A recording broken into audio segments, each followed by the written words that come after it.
Ви благодарам, премиера, на вашиот одговор. Да, јас го пуштав така.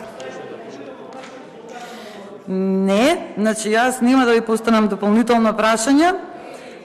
И веднаш ќе кажам дека не сум задоволна од одговорот, нормално, особено за тоа што ве прашав за филмскиот фонд, бидејќи мислам дека од 2021 година премиера се пуштнати овие забелешки од јавноста за филмски фонд. Значи агенцијата од Државниот завод за ревизија до ДКСК, значи си уште од 2021 има вакви индиции.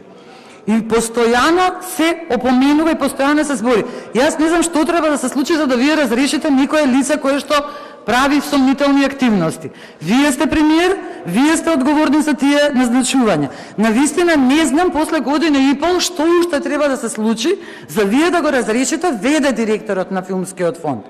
Значи претходно исто имавте, претходното пратеничко прашање беше колку што свати во еден момент исто така зошто не ги разрешувате оние кои што не работат соодветно. Моменталниот веде директор на Филмски фонд го изгуби целиот авторитет и целиот кредибилитет, а вие сте одговорен за него, значи автоматски тој го руши и вашиот кредибилитет и вашиот авторитет. Вие сте председател на влада, извинете, влада разрешува да, но вие сте тој кој што треба да го потпише тој документ. Така да тука нема никакво правдање за тоа, само треба да се постапите според оно што ви го кажале и Министерството за култура, и Државен завод за ревизија, и Комисија за спречување.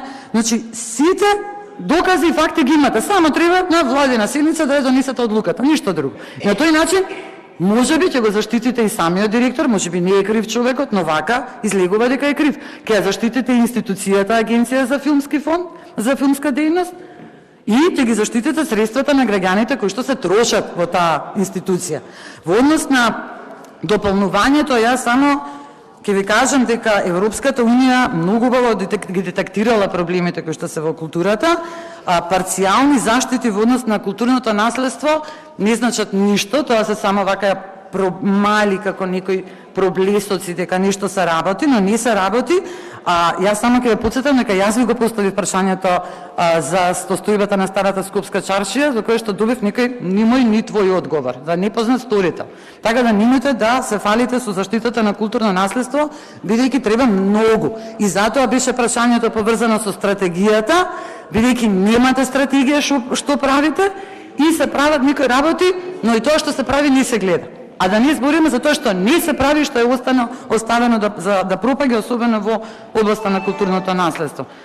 Како што реков, немам дополнително прашање, не сум задоволна од одговорот. Ви благодарам.